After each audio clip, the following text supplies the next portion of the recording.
Work as hard as you possibly can on at least one thing and see what happens. Hey, welcome back to the Parker's Pensées YouTube channel. This is a small series, a short series that I'm going to be doing on Jordan Peterson's new book, Beyond Order, 12 New Rules for Life. We are on rule number 7, and it is what I just said: work as hard as you possibly can on at least one thing and see what happens. If you guys like Jordan Peterson content, then hit that subscribe button right now. Hit the bell so you are notified when new stuff comes out. If you like philosophy, theology, nature, and life, you're going to love my podcast called Parker's Pensées. And you can find that on my YouTube channel as well. I know it's Pensées or whatever you say in French, but I'm an American swine. I say Pensées. You can follow me on all my socials. Check the link in the description. Patreon, you can get early episodes, early access to episodes there, and all sorts of good goodies there. So check out the description for more of that. Let's just jump right into Peterson's 7th rule for life from his book Beyond Order. Now, this rule is another really good one. Some of them I don't like as much, right? Some of them seem like they may not fit with the Beyond Order motif. Maybe they fit better in the 12 Rules for Life, an antidote to chaos motif. But this one is another one that I think fits well with the motif of getting beyond order, getting beyond pathological order where everything is turned in on itself and you can't go explore new territory. And again, if you know anything about Peterson, he wants to ground everything down into the two hemispheres of our brain, the left and the right. The left is the one that is guided toward, is geared toward explored territory, what we already know, the things known. The right hemisphere is the one that goes out and explores unexplored territory and maps the unexplored region. And so Peterson's whole thing, he's pretty much a cosmic dualist, I would say, which is weird because I don't know if he believes in the immaterial at all. I'm not sure. I don't know if he knows, and that's okay. But he wants to ground it all down into our neurochemistry, and his idea of a hero is someone who does not live in the left lobe and is just, a pathological, obsessed with order, obsessed with the known, and will punish anyone who dares step out of line. No, that's not what a hero is. And a hero isn't someone who's just influenced by the mapped territory, someone who just throws off all constraints and goes out into chaos. No. The true hero is someone who lives on that razor's edge between order and chaos, who is continually looking backwards and learning from the past, learning from the mapped territory as they go out and explore new territory, creating order out of chaos, creating new order out of chaos, instead of just living in the already explored order, which can become tyrannical. Yeah. So this rule is all about integration and socialization, and integration of the psyche, and then social integration. This is, I really like it. I think this is a really good one, though I disagree with how he gets there. So he talks about becoming someone or something. You have, when you're born, you have all this potential. You could be anyone. You could be anything. Now, right, to a degree, if you don't have the genes to be 6'7", like, you're probably not going to be in the NBA or whatever, or 6'9". So yeah, yes and no, but his point is apt. You have just this sea of potentiality when you're born. You could do all these different things, but in becoming someone or something, you have to cut off various other paths. You have to carve out one path and forego all this other potential, the potential to become other things. And that is costly. I think that's an interesting thing that he brings out, that when you say, I'm going to be like this type of person, this is who I'm going to be, it also means I'm not going to be that and that and that and that and that. And if I'm going to work as hard as I possibly can on at least one thing and see what happens, that means there's other things I'm not working on as hard as I possibly can. Right. And so this one dovetails really nicely with rule number 2. Imagine who you could be and then aim single-mindedly at that. So if you're trying to aim single-mindedly at multiple things or a whole sea of potentiality, you're actually not aiming single-mindedly at anything. And I think that's a really great point, that in order to become someone or something, you have to cut off other things. You have to lose potential in other things. You have to forego that potential. You have to neglect the other things that you could possibly be doing. So again, this is a really good chapter, a really good rule. Peterson discusses this archaic view of man, which could be haunted by ghosts and ghouls, affected by the moon and alchemy and other such trek. And he also discusses the modern take of the psychoanalysts and their view of man, which speaks not of humors and alchemy, but of impulses and emotions and motivational states and complexes. And I thought this was interesting because it tracks pretty well with Charles Taylor's view of the ancient man and the modern man, the ancient man being the porous self. Porous like SpongeBob. He lives in a pineapple. And porous is he, right? He's porous because he has all these holes in him. And that was, according to Charles Taylor, that's the ancient view of man, that you can be affected by touching a magical rock, right? You can have these different biles that and humors, and they affect your mood. And the sun being in a certain position or the stars being aligned can affect you because you're porous. They can come in. And so I need that witch out of my town because she might affect me if I bump into her, if she casts a spell on me.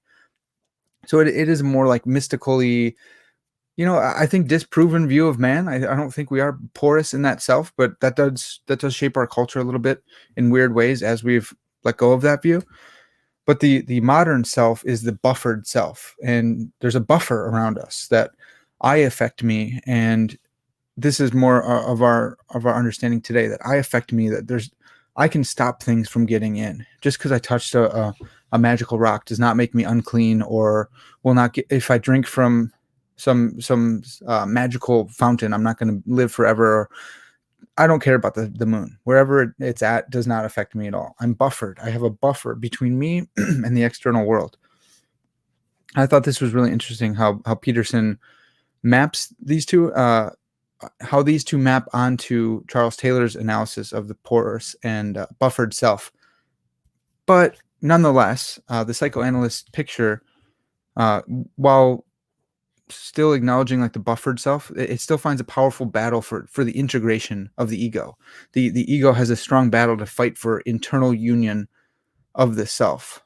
And so this brings us to what Peterson discusses as, or calls, the danger of the poorly integrated person. So let me just read a quote for you guys. Peterson warns that the poorly integrated person is thus volatile and directionless, and this is only the beginning. Sufficient volatility and lack of direction can rapidly conspire to produce the helplessness and depression characteristic of prolonged futility. This is not merely a psychological state.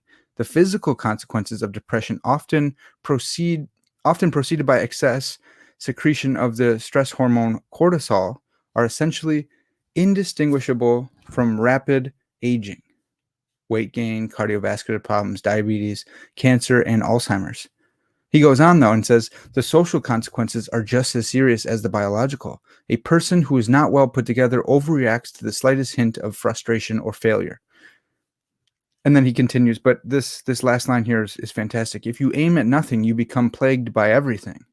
If you aim at nothing, you have nowhere to go, nothing to do, and nothing of high value in your life, as value requires the ranking of options and sacrifice of the lower to the higher. I thought this was fantastic. That's right. Like if everything out there is on the same level, then you'll never choose anything. I think he's right in that choice and action requires a system of valuation. I value this thing more. I evaluate it and I say, this is worth more than this to me. I'm going to pursue that instead of that. Now, if you don't have that, then everything's the same. You'll never act, because to get up out of my chair to go get coffee is on the same par, the same level of value for me as continuing to remain seated. So, well, should I remain seated? Is that even an action? Well, okay, as you're deliberating back and forth, you'll never move. And that might even be an action in itself. So it might be this paradoxical mess that you're in. And it's important to note that nobody is like this. You can't live without a system of values. So what Peterson is saying is we already do have values, right? Because we do make actions and stuff, but he's saying take control of that and aim single-mindedly at something, right? I forgot which rule I said it was. Rule number 2, imagine who you could be and then aim single-mindedly at that. And so once you have that in mind, work as hard as you possibly can at that one thing and then see what happens. See who you become. Yes, you're going to have to neglect some things. Yes, there's the danger of making the wrong choice. Okay, I had all this potential and I could have been a wrestler. I could have been a football player. I could have been a mathematician. I could have all these things. You could have done all these things that you have raw potential for. But you picked this one instead of this one. Did you make the wrong choice? I don't know. But there is a danger there that you could. You've cut yourself off from some other potential that you had. But Peterson's arguing that, hey, you can't aim at all those things anyway. Now, I guess he's not explicitly saying don't aim at multiple things, right? He does say in rule number 2 to aim at one thing. But in this rule number 7, work as hard as you possibly can on at least one thing and see what happens. And so really what he's saying is take at least one. And if you have a hard time with goals, if you have a hard time being integrated socially and psychologically, pick one thing and try to become that one thing. And then when that happens, maybe you can pick another. Maybe next time you can pick 2. Maybe next time you can pick 3, 4, 5. And then you're becoming a more socialized and integrated person. So Peterson says you must choose a direction and you have to pay the pound of flesh for it, right? The pound of flesh is letting go of other things that you could possibly be.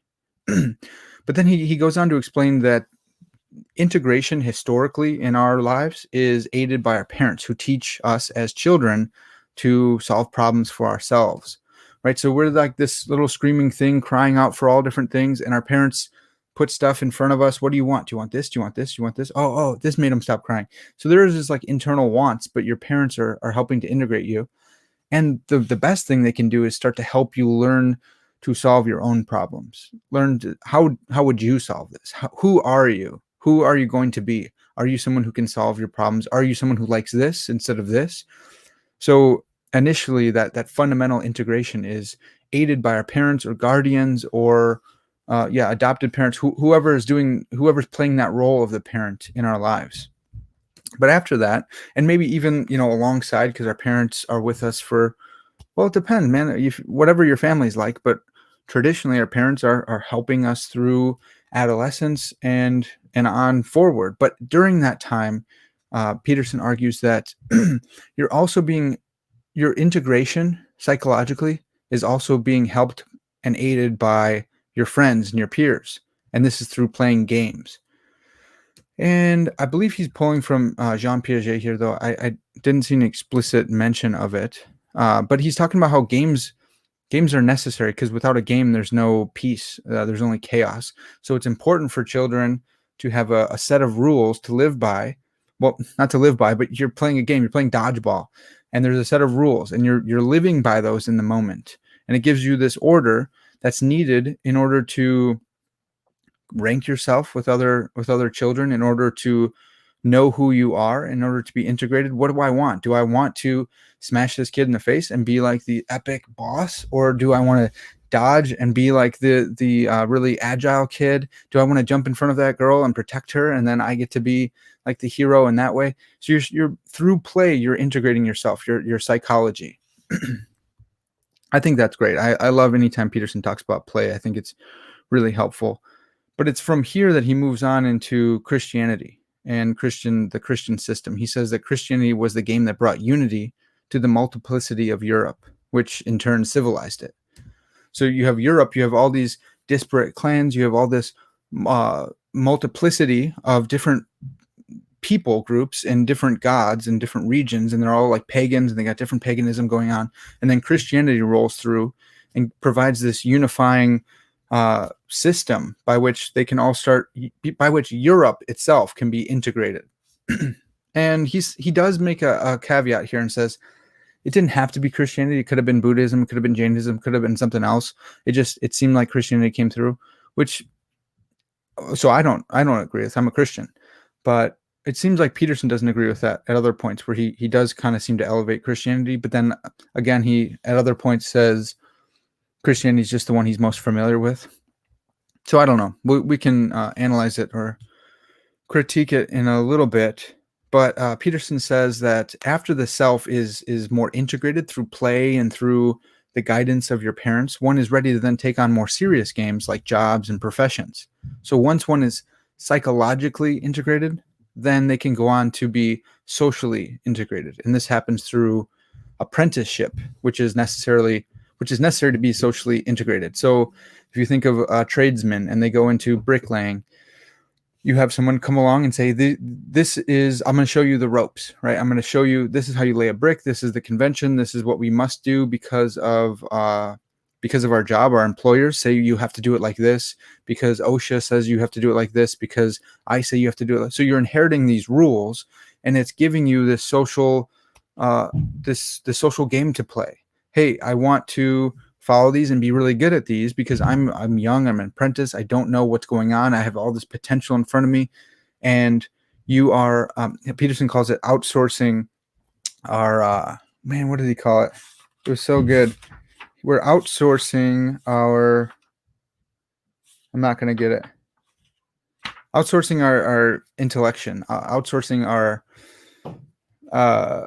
something to think. It's out, so we don't have to think for ourselves here, right? Because we've inherited this whole system. I don't have to map the whole world of bricklaying. I'm outsourcing that to the bricklayers who I'm apprenticing, who I'm being apprenticed by. I keep on thinking Star Wars, my apprentice. Okay, so I think this is good too, but here's how this starts to fit into the beyond order motif. So the one being the youngling being apprenticed here in bricklaying, in order for them to become a master bricklayer, Peterson argues that you have to start transcending these rules. You have to transcend the order that you've inherited. The order is really necessary because you don't know what you're doing. But once you embody those, once you make those your own, now it's time for you to start transcending those. Yeah, the boss says this, OSHA says this, I do it like this. Yeah, and I'm a master, so I'm not going to smash my fingers. I'm not going to mess up everything. I've been doing this. I'm actually a master, and I know where to skirt the law, where to break the law, where to transcend the law. All these things have different interpretations, you could say, but I can, because I'm a master, I can appreciate the spirit of the law instead of just the letter of the law. I think that's a decent way to say it, and I think Peterson's probably said that before as well. And so after the self is more integrated, they can psychologically, they can go on to be socially integrated through the rules of society. But if you never get past just being socially integrated and following the rules, then you're going to fall prey to, or maybe necessarily fall prey to, the dictates of society.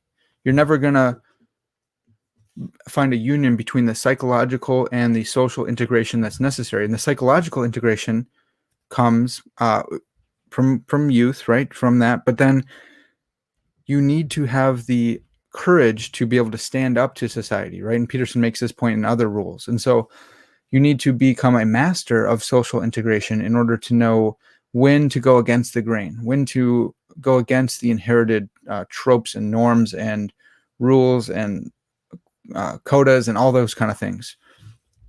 So apprenticeship ought to lead to mastery. And Peterson, here's where it's kind of weird. He uses the 10 Commandments to do this, and I just don't know that it makes sense here. Maybe it does, but I don't think so. So Peterson goes into he talks about dogma, and he talks about the 10 Commandments. And just real quick, I wanted to list his 10 developmental stages from his maps of meaning, because I think this is helpful in understanding who Peterson is. And I'm also writing a paper on this. So Peterson has this ladder of development for human beings.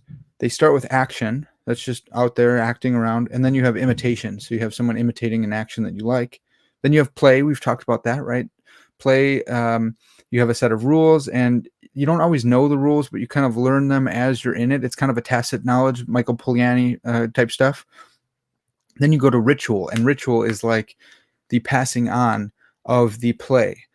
This is the play that we all like, that's arisen up the hierarchy, and that's the one that's passed on now. And you still don't super cognitively understand what's going on, but you do know intuitively there's something about the ritual that represents the best type of play, which imitation and action have given rise to. So you have ritual, then you have drama, and now this is putting a story to the ritual.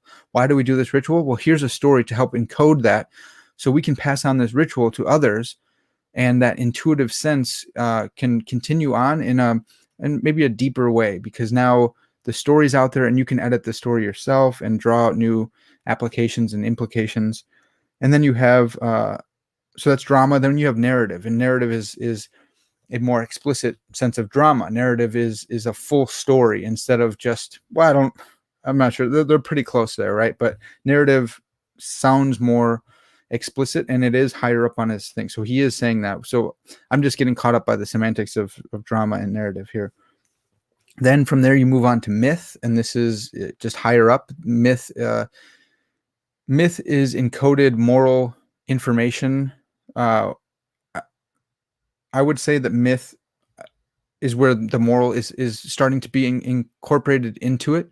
So you have this narrative, and it could be a good or bad narrative, but a myth is one that you want to actively share with your ancestors, share with your children and your children's children, because you want that to be inculcated in them. So it's not just an interesting ritual or drama. This is something that it's more explicit, and the meaning is more fully on display, including the moral lessons and virtues inherent in them. And then you get religion. And this is the point of dogma here that I think Peterson's getting at. But on his 10 developmental ladder rungs, after religion comes philosophy and then rationality. And so he's saying this is how we have developed as a society, well, as a humanity, as the human being has evolved up. They have gone through these different stages. Now we still, I think he'd probably say we still go through these stages as human beings, from childhood all the way up to probably 25, when our frontal cortex is fully developed and stuff like that. But it was also the historical process that happened in history. So Peterson, in looking at dogma now, he looks at the 10 Commandments, and he picks the Protestant list. And for those who don't know, Protestants and Jews and Roman Catholics have different lists of 10 Commandments. For the Jews, it's hero. What's the first one for the Jews? It is, I am the Lord, thy God, your God, who brought you out of Egypt, out of the house of slavery. And it doesn't really sound like a command, right? It's a statement. And for the Jews, that's really important to them. And they've historically said that's the first commandment. And it's not really a commandment, but it's setting the stage for the rest of the commandments. The Protestant first one is, you should have no other gods before me. Thou shalt not have any other gods before me. And so they're starting after the Jews. So the Jews would have the Jewish list is, I am the Lord their God. The Protestants read that part of Exodus and Deuteronomy, and they say, okay, that's setting up the stage, but the first command is actually, you should have no gods before me. And then the Roman Catholics, their view is they smash the two together, and they say, I am the Lord the God, thou shalt not have any strange gods before me. And I'm using the King James language here because that's what Peterson uses. But then the second command for the Roman Catholics are, don't take the name of the Lord in vain. And then the third is, remember the Sabbath day. For the Jews, the Jewish tradition, the second one is, you should have no other gods before me, and you shall not make any graven images. For the Protestants, the second one is, don't make any graven images. And so all three end up with, the third one for the Jews is, don't take the name of the Lord in vain. And the third one for the Protestants is, don't take the name of the Lord in vain. And then for the third for the Roman Catholics is, remember the Sabbath day to keep it holy. So there's just a different list. We're all getting it from the same place, but we're interpreting it a little bit differently. This is all just to say that Peterson has taken the Protestant view, which is okay. I think it's the way that the Bible presents it, and different traditions have represented it differently. But I think if you read Exodus 20, I think you'll see. So you go ahead and read that yourself. Exodus 20, and then Deuteronomy 5. Deuteronomy and second telling of the law. So there's no big surprise that you find the Ten Commandments again. But I wanted to go over Jordan Peterson's analysis of the Ten Commandments, and this is going to be on page 194. So for those who are unfamiliar with the Ten Commandments, it's in King James. I wish he hadn't chose to do that, but whatever. It sounds epic and it sounds all spiritually, so maybe that's why he does that. So for those unfamiliar with the Ten Commandments, at least how the Protestants list them, it's you should have no gods before me. Don't make any graven images. Don't make any idols. Don't try to represent in earthly things what is represented in heaven. Don't make any images of God. 3, don't take the name of the Lord in vain. 4, remember the Sabbath day, keep it holy. 5, honor your father and mother. 6, don't kill. 7, do not commit adultery. Don't sleep with your neighbor's wife or husband. Be true to your own spouse. And if you're not married, then don't have premarital sex, I would say, is included in that as well. 8, don't steal. 9, do not bear false witness. Do not lie. And then 10, do not covet. And so the Roman Catholics will add their 9, I believe, is don't covet your neighbor's wife. And then their 10 is do not covet their house and stuff like that. The Jews will have the same as the Protestants for 9 and 10. So that is the Ten Commandments. Peterson, in his analysis of the Ten Commandments, it's interesting. He says the first speaks to the necessity of aiming at the highest possible unity. The second, to the danger of worshiping false gods by confusing the representation or the image with the ineffable it is supposed to represent. And ineffability is a weird one because I would say God's incomprehensible. You can't fully comprehend him, but you can definitely say things about him. But this doctrine of ineffability means you can't literally speak of God, and I think that's totally wrong. The third means that it is wrong to claim moral inspiration from God while knowingly committing sinful acts. So that's don't take the name of the Lord in vain. And I think that's actually an interesting point. I think Peterson's getting at something that's more true than sometimes evangelicals get, where evangelicals say, don't say, oh my God, that's taking the Lord's name in vain. It's like, for real? Like, that's not even his covenant name. That's not Yahweh or anything like that.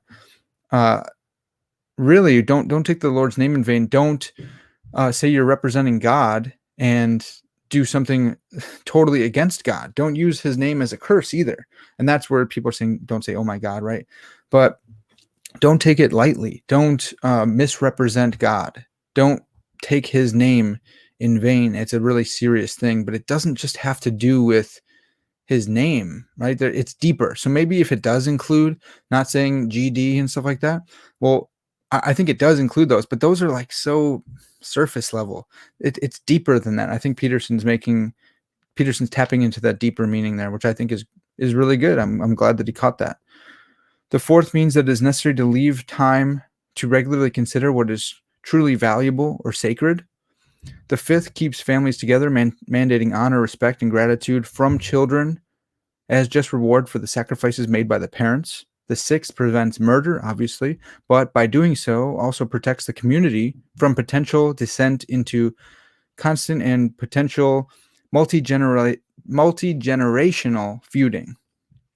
The seventh mandates the sacredness of marriage vow, predicated on the assumption, like the fifth, that the stability and value of the family is of paramount importance. The eighth allows for honest, hardworking people to reap the benefits of their efforts without fear that what they will have produced will be taken from them arbitrarily. The ninth maintains the integrity of the law, reducing or eliminating its use as a weapon.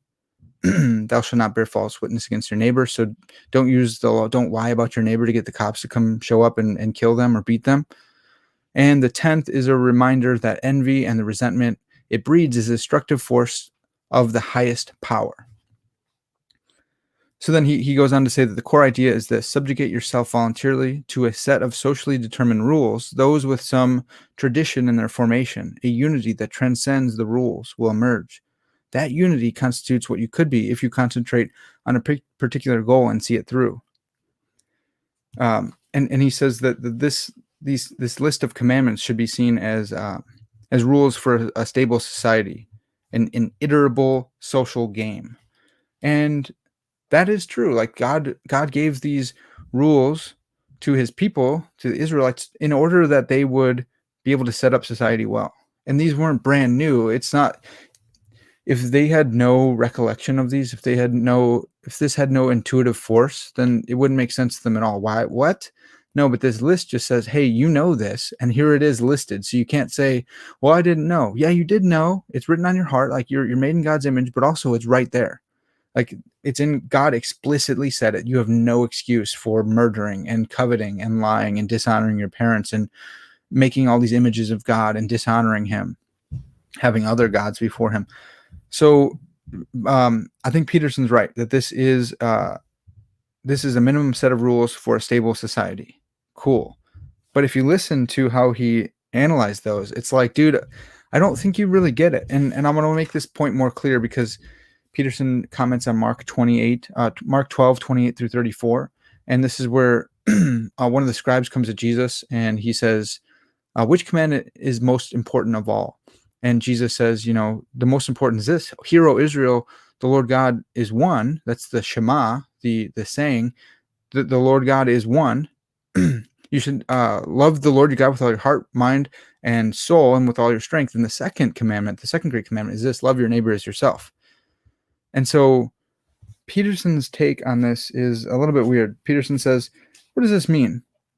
The personality integrated by disciplined adherence to a set of appropriate rules is simultaneously, although perhaps unknowingly, guided by or imitating the highest possible ideal. Precisely that ideal that constitutes whatever common element of moral makes all the rules good, just, and necessary. That ideal, according to Christ's answer, is something singular, the one Lord, thoroughly embodied, loved with all thy heart, soul, understanding, and strength, and then manifested as a love that is identical for self and all mankind.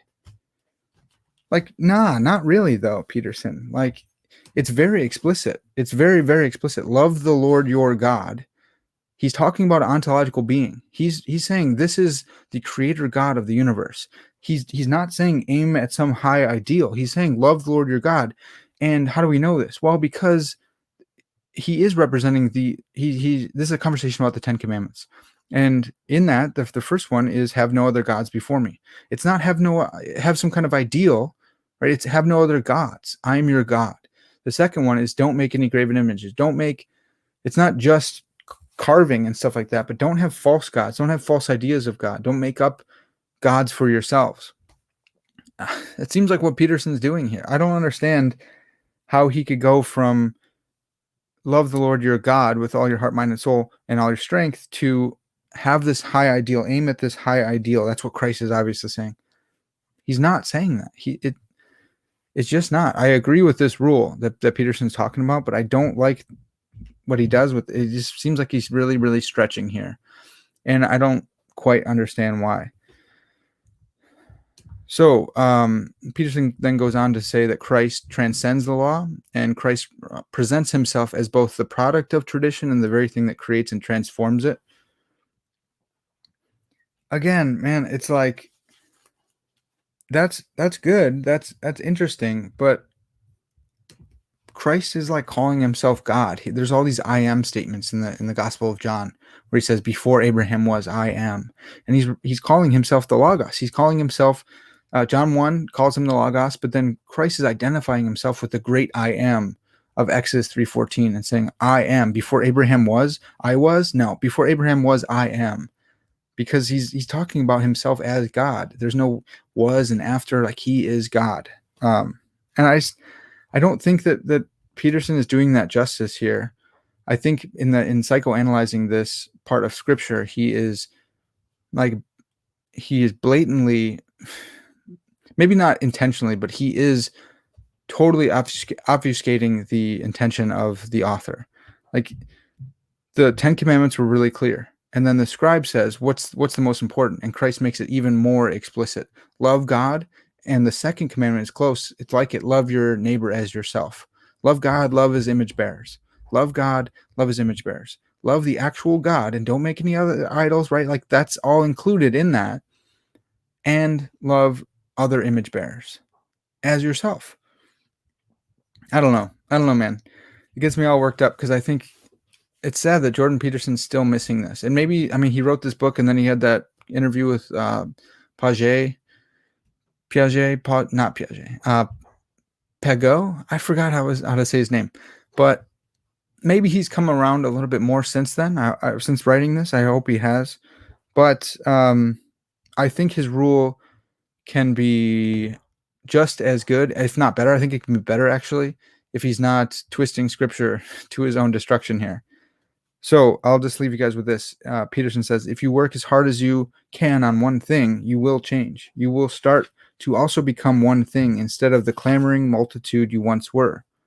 That one thing developed properly is not only the disciplined entity formed by sacrifice, commitment, and concentration. It is that which creates, destroys, and transforms discipline itself, civilization itself, by expressing its unity of personality and society. It is the very word of truth upon whose function all habitable order, wrenched out of chaos, eternally depends. Work as hard as you possibly can on at least one thing and see what happens. I think that's great advice. Work as hard as you can on at least one thing and see what happens. We really don't need to misinterpret the text of scripture in order to do that. So yeah, I disagree with interpretation there of the greatest commandment and the second, which is like it. I think Jesus is God. Like, I think ultimately you should be working as hard as you possibly can on being an image bearer of God, right? Like that will set everything up. That's what I talked about in the second episode. Aim at something, and like single-mindedly. If you aim single-mindedly at God and being an image bearer of God, representing Christ to other image bearers and to all of creation, like you will change. Absolutely, you'll change. It's called sanctification. You'll become more and more and more like God, which is epic, which is awesome. But I understand that you can also apply this in different aspects of your life. Work as hard as you possibly can on at least one thing and see what happens. You can do that in your work. You can work micro level, right? You can be, I want to be this type of person at my job. I want to be really good at this software. I want to be good at this. I want to be good. You can do that in different periods of your life and become an expert in it and move on to the next. And in so doing, you are integrating your psyche. And then his advice about social integration is really helpful as well. Like he talks about this other places, becoming a fool. Anytime you start something new, you become a fool. And that's the social integration aspect. You have to embody, you have to take on the inherited rules. You have to inherit those rules for yourself. And then you do have to become the master. And I think understanding the spirit of the law instead of just the letter of the law is actually understanding the law more fully. Because if you interpret them rigidly and you pit them against each other, different laws against each other in the system, like you actually don't understand unless the system of law is internally inconsistent, which it might be, but I would say not the Ten Commandments. So I don't know. Maybe I'm getting worked up here for no reason, but let me know what you guys think. I think Peterson's advice here. I think this rule is very, very good. I think it's really helpful. I think his stuff on integration, both psychologically and socially, is very, very good, very helpful. I don't think that the scripture matches up at this point. Maybe I think you could draw different lessons, but I think that the scripture he uses and the principles he's drawing out of it are probably eisegesis. He's probably putting things into the text instead of pulling things out of the text. So I love Peterson. Please don't hear this as like hate or anything like that. Love this dude. But I disagree with him because I'm an evangelical Christian and he's not. So of course I'm going to disagree with him. I want to know your guys' thoughts. Again, if you like this, subscribe. Leave me a comment to let me know what you think. That's been really helpful thus far. You guys have left me some really good comments, really good thoughts. I've changed my mind on a couple different things because of you guys. So please keep that up. All right.